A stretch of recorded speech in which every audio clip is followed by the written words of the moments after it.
बिस्मिल्लाहिर्रहमानिर्रहीम। दुआ पढ़ लें पहले।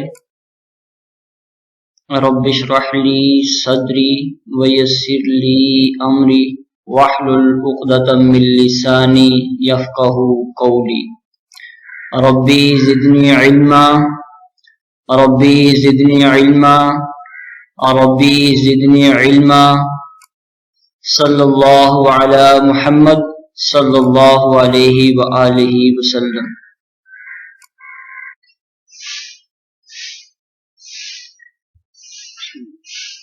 अस्सलाम वालेकुम वरहमतुल्लाह। आज हम पेपर बी जो है वो इंशाअल्लाह स्टार्ट करते हैं। पेपर बी के अंदर सारे का सारा जो है अल्टरनेटिंग जो है वोल्टेज और करंट के रिलेटेड सारी चीज़ें आएंगी। मतलब एसी का ये सारे का सारा पोर्शन है। पेपर ए जो हमारा कंप्लीट हो गया चैप्टर नंबर 6 तक, इसमें हमने सारा डीसी का पोर्शन पढ़ा था। आज से हम इंशाल्लाह पेपर बी जो है वो शुरू करते हैं, चैप्टर नंबर 7 एसी फंडामेंटल्स। ठीक है, यानी कि अल्टरनेटिंग करंट के जो बुनियादी चीज़ें हैं वो इस चैप्टर के अंदर हम जो है वो सीखेंगे। तो सबसे पहले हम देखते हैं कि अल्टरनेटिंग करंट जो है जिसको हम एसी कहते हैं वो है क्या। करंट की डेफिनेशन वही है कि rate of change of electric charge.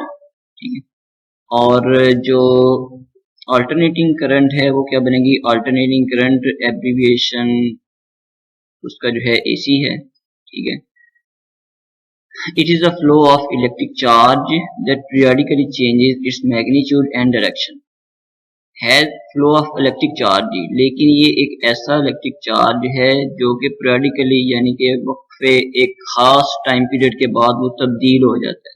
ठीक है, अगर पहले उसकी डायरेक्शन जो है पॉजिटिव है और बढ़ रही है तो दूसरी दफ़ा उसकी डायरेक्शन डिक्रीज हो जाएगी और नेगेटिव में चली जाएगी। ठीक है, तो ऐसा चार्ज का फ्लो कि जिसमें पीरियडिकली मैग्नीट्यूड और डायरेक्शन दोनों तब्दील होती हैं उसको हम एसी करंट कहते हैं।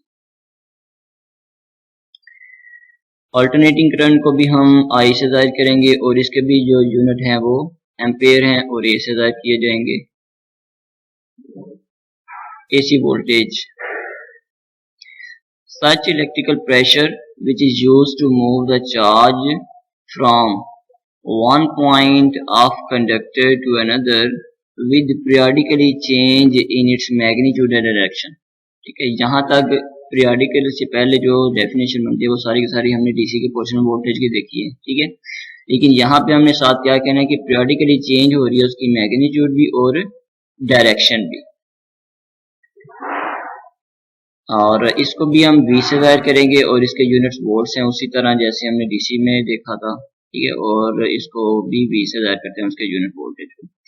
अब ये जो आपको एक वेव फॉर्म यहाँ पे नजर आ रही है ये अल्टरनेटिंग करंट को शो कर रही है। ठीक है, अब इसमें क्या है कि एक एक्सिस है वाई एक्सिस और ये एक्स एक्सिस। एक्स एक्सिस पे हमने टाइम ले लिया और वाई एक्सिस पे जो है उसकी मैग्नीट्यूड आ जाएगी। ठीक है, पहले ये देखिए मैग्नीट्यूड उसकी ये बढ़ रही है, इंक्रीज है। ठीक है, एक उसकी पीक वैल्यू आ गई, यहाँ पे जाकर वो मैक्सिमम है, फिर उसमें डिक्रीज होना शुरू हो गया। ठीक है, फिर वो बढ़ी है लेकिन नेगेटिव डायरेक्शन में बढ़ी है और ये फिर जो है डिक्रीज आ जाएगा नेगेटिव डायरेक्शन। ठीक है, ये सारे का सारा इसका नेगेटिव हाफ साइकिल है, ये पॉजिटिव हाफ साइकिल है।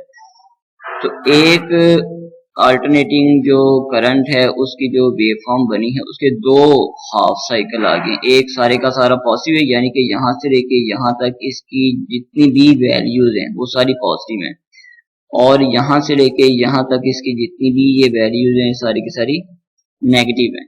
ठीक है, तो इसलिए हम कहते हैं कि ये चार्ज का फ्लो है लेकिन ये पीरियडिकली चेंज कर रहा है मैग्नीट्यूड भी और डायरेक्शन भी। ये देखें हर लम्हा उसकी जो मैग्नीट्यूड है वो तब्दील हो रही है। यहाँ पे फर्क करें 2 है, यहाँ पे 4 है, यहाँ पे जाके 10 हो गई। ठीक है, तो इसकी मैग्नीट्यूड भी तब्दील हो रही है और ये डायरेक्शन भी तब्दील हो रही है। ठीक है, कांस्टेंट डायरेक्शन नहीं है, इस वजह से हम इसको क्या कहते हैं, ये अल्टरनेटिंग है।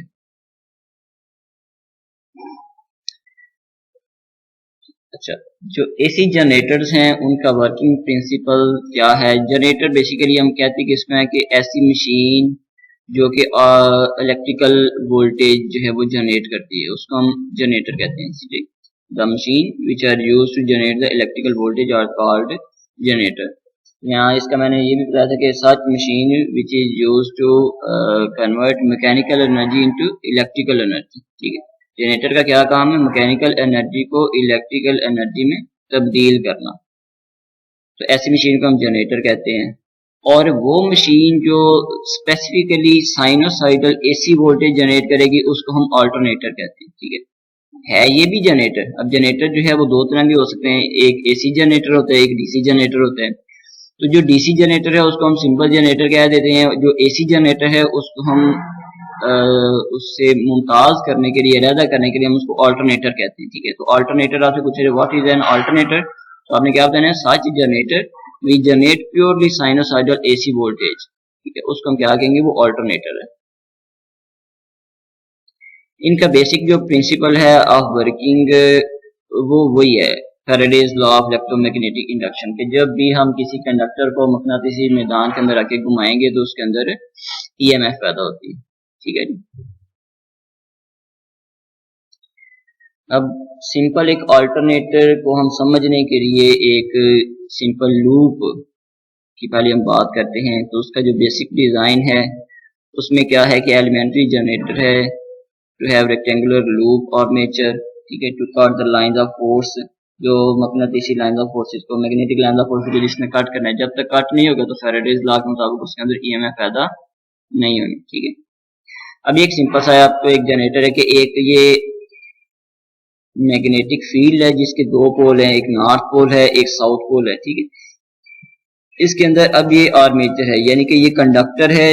सिंपल एक लूप हमने बना दी, यहाँ से एक उसका सिरा दूसरा सिरा ये है, जस्ट हमने उसको बेंड करके एक लूप की शक्ल बना दी है। ठीक है, जैसे ये आपको एक नजर आ रहा है यहाँ पे।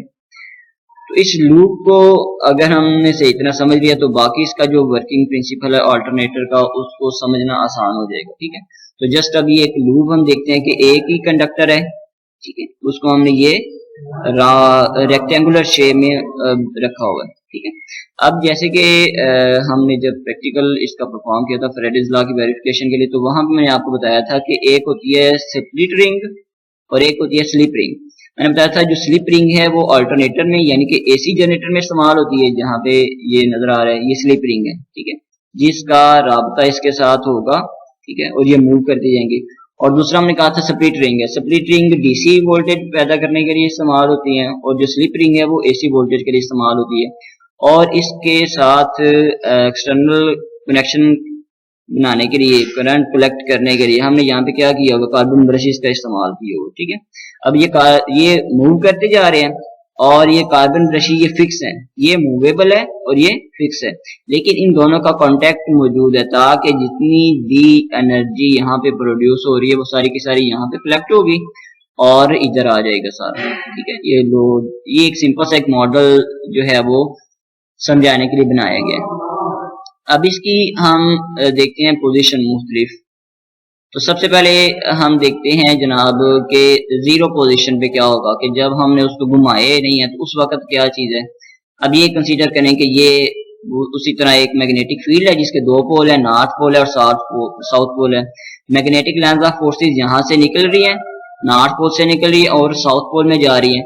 अब हम कंसीडर करते हैं कि ये जो लूप हमने देखा है, ठीक है, ये उसी तरह बना हुआ है। इसके साथ हम यहाँ पे एक वोल्ट मीटर लगा देते हैं जो कि उसकी वोल्टेज की पैमाइश करेगा। और अब अगर ये इस हालत में है यानी कि ये इसके साथ 0 डिग्री पे है, ठीक है, तो उस वक्त यहाँ पे देखें ये ऑसिलोस्कोप है। ऑसिलोस्कोप एक ऐसी डिवाइस होती है कि जो कि पैदा होने वाले वोल्टेज की वेव फॉर्म को ट्रेस आउट करती है, उसको बनाती है। ठीक है, तो हम जो उसकी शक्ल है, जो उसकी वेव फॉर्म है, हम यहाँ पे ऑसिलोस्कोप पे देखेंगे। अब ये ऑसिलोस्कोप पे देखें, यहाँ पे कोई भी लाइन अभी यहाँ पे नहीं शो हो रही। ठीक है, अगर मैं इसको चेंज करता हूँ, मैं इसको बढ़ा देता हूँ और इसकी पोजीशन चली जाती है 90 डिग्री पे। अब यानी कि मैंने इसको कट किया है, पहले ये देखें ये इस हालत में है। ठीक है, अब मैंने इसको घुमा दिया और घुमा के इसको ये दूसरी हालत में चले गए हैं। ठीक है, अभी जैसे ही ये घूमेगा तो ये मकनातीसी लाइंस ऑफ फोर्सेस इस लूप में कता होंगी, और कता होने की बदौलत इसके अंदर क्या पैदा हो जाएगी, ईएमएफ। अब ये देखें कि ये ट्रेस आउट जो यहाँ पे बनाया गया, ये क्या बात जाहिर करे कि जैसे ये 90 डिग्री पे जाएगा तो मैक्सिमम वोल्टेज पैदा हो रही है यहाँ पे जाके।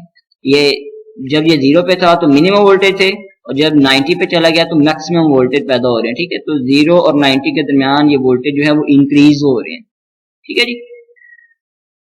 नेक्स्ट मैं इसको घुमा के मजीद इस लूप को 180 डिग्री पे अगर लेके आता हूँ, जैसे यहाँ पे ये दिखाया गया, फिर उसी पोजीशन में आ गया है। ठीक है, यानी कि मैंने इसको पहले इधर रोटेट किया, 90 डिग्री पे आया था, फिर मैं दोबारा रोटेट करूंगा, अब ये 180 डिग्री पे चला गया। अब ये देखिए जो वोल्टेज मैक्सिमम थे वो डिक्रीज होना शुरू हो गए हैं। ठीक है, 180 डिग्री पे जब भी ये जाएगा तो वोल्टेज है तो सारे पॉजिटिव पैदा हो रहे हैं, लेकिन वो उनमें डिक्रीज आ गया। ठीक है, अब ये जो वोल्ट मीटर है ये किसको शो कर रहा है, डिक्रीज को शो कर रहा है। अब नेक्स्ट मैं इसको मजीद घुमा के, जैसे कि आपको पता है कि एक जो सर्कल होता है उसमें कितने डिग्रीज होते हैं, शाबाश 360। तो पहले मैंने इसको एक पोजीशन पे लेके गया मैक्सिमम पे, फिर मिनिमम पे आया, अब फिर इसको 270 पे लेके जाएंगे और फिर 360 पे लेके जाएंगे। अब नेक्स्ट जो है इसको 270 पे अगर लेके जाते हैं 270 डिग्री, जैसे कि ये फिर उसी पोजीशन में आ गया जैसे 90 पे था। अब ये है तो 90 डिग्री की तरह, लेकिन ये पोलैरिटी इसकी अपोजिट हो गई है। पोलैरिटी क्या हो गई है, यानी कि पहले जो नॉर्थ पोल की तरफ जो साइड थी अब वो साउथ पोल की तरफ चली गई है। इस वजह से जो इसके अंदर ईएमएफ पैदा हो रही है वो भी नेगेटिव में मैक्सिमम है तो मैक्सिमम, लेकिन क्या है नेगेटिव पैदा हो रही है। ठीक है, तो इस तरह हमने क्या किया, 0 से हमने बढ़ाया, मैक्सिमम पे चले गए 90 पे जाके, और जब 180 पे आएंगे तो इसमें वोल्टेज पैदा हुए लेकिन डिक्रीज में। इसी तरह जब हम 180 से 270 पे गए तो वोल्टेज फिर मजीद बढ़े लेकिन नेगेटिव में बढ़े। ठीक है, अच्छा नेक्स्ट हम इसकी पोजीशन दोबारा से हम इसको ले आते हैं 360 पे, यानी कि 360 इक्वल टू 0 डिग्री, यानी कि दोबारा वो साइकिल रिपीट होगा।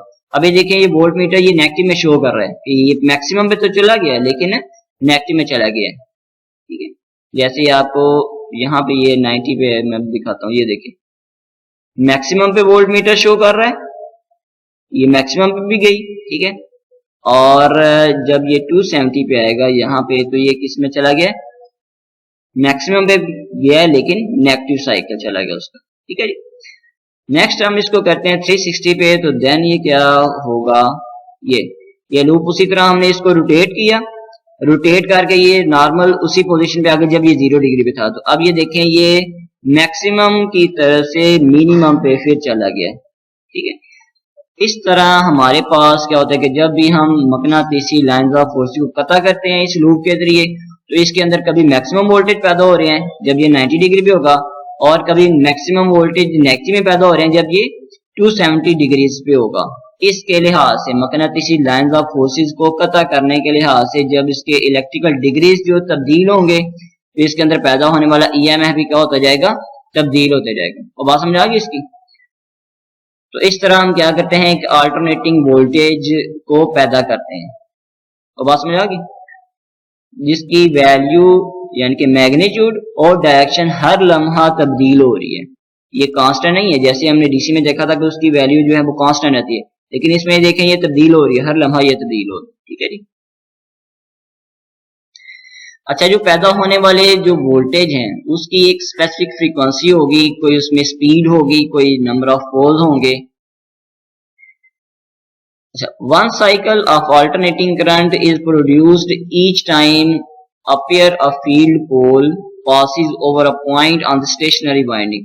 अब ये जो जैसे कि हमने देखा कि ये एक पोल है, ये स्टेशनरी वाइंडिंग ये वाली है, जैसे ये मूव करेगा इसको पता करेगा तो एक चक्कर कंप्लीट होगा जब इसका 0 डिग्री से लेकर 360 डिग्री तक, यानी कि इसने एक सर्कल कंप्लीट किया, एक चक्कर कंप्लीट किया। जब उसका एक चक्कर कंप्लीट होगा, एक साइकिल कंप्लीट होगा, तो उस वक्त एक जो है ये वोल्टेज जनरेट हो रहे हैं यहाँ पे। One cycle of alternating current is produced each time. ठीक है, जब भी वो पेयर ऑफ फील्ड पोल तब्दील होगा एक साइकिल उसका पैदा होगा। अब जो पैदा होने वाले वोल्टेज की फ्रीक्वेंसी है और पोल्स के साथ उसका क्या रिलेशन है वो हम इस इक्वेशन से देख सकते हैं, जहां पे जो n है ये शो कर रहा है रोटेशनल स्पीड को, यानी कि जिस स्पीड से हम उस कंडक्टर को, उस लूप को, जो हमने एक लूप बनाया है, सिंपल लूप बनाया है, उसको हम घुमा रहे हैं, जिस स्पीड से हम घुमा रहे हैं उसको हम n से जाहिर करते हैं। और जितने नंबर ऑफ पोल्स होंगे, यानी कि जो मैंने आपको बताया कि नॉर्थ पोल है, साउथ पोल है, यहाँ पे कितने पोल थे, 2 पोल थे, ठीक है। तो ये 2 हो सकते हैं, ये 4 हो सकते हैं, ये 6 हो सकते हैं, इनकी वैल्यू कुछ भी हो सकती है। और f जो है ये फ्रीक्वेंसी है, फ्रीक्वेंसी कहते हैं नंबर ऑफ साइकिल्स पर सेकंड को, नंबर ऑफ साइकिल्स पर सेकंड इज कॉल्ड फ्रीक्वेंसी। आपसे पूछा रहा है व्हाट इज द फ्रीक्वेंसी, तो आपने क्या बताना है, नंबर ऑफ साइकिल्स पर सेकंड इज कॉल्ड फ्रीक्वेंसी, ठीक है। तो जो इसमें ये देखें यहाँ पे, अगर आप ये, तो एक साइकिल कंप्लीट हुआ है, यानी कि 1 सेकंड फर्ज करें यहां से लेके यहां तक आने तक उसको 1 सेकंड लगे, ठीक है। तो 1 सेकंड में इसने क्या किया, एक साइकिल कंप्लीट की है। बात समझ आ गई? तो इस तरह हम क्या कर सकते हैं कि अपने फ्रीक्वेंसी, ये देखें, अगर हम नंबर ऑफ पोल बढ़ा देंगे तो स्पीड पे क्या फर्क पड़ेगा, दोनों इनवर्स रिलेशन है, ठीक है। नंबर ऑफ पोल्स के बढ़ाने से स्पीड कम हो जाती है और स्पीड के कम होने से फ्रीक्वेंसी क्या हो जाती है, बढ़ जाएगी।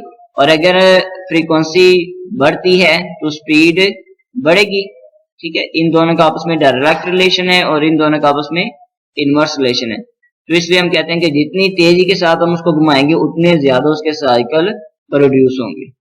बात समझ आ गई? बाकी जो है इंशाल्लाह हम फिर करेंगे। अस्सलाम वालेकुम।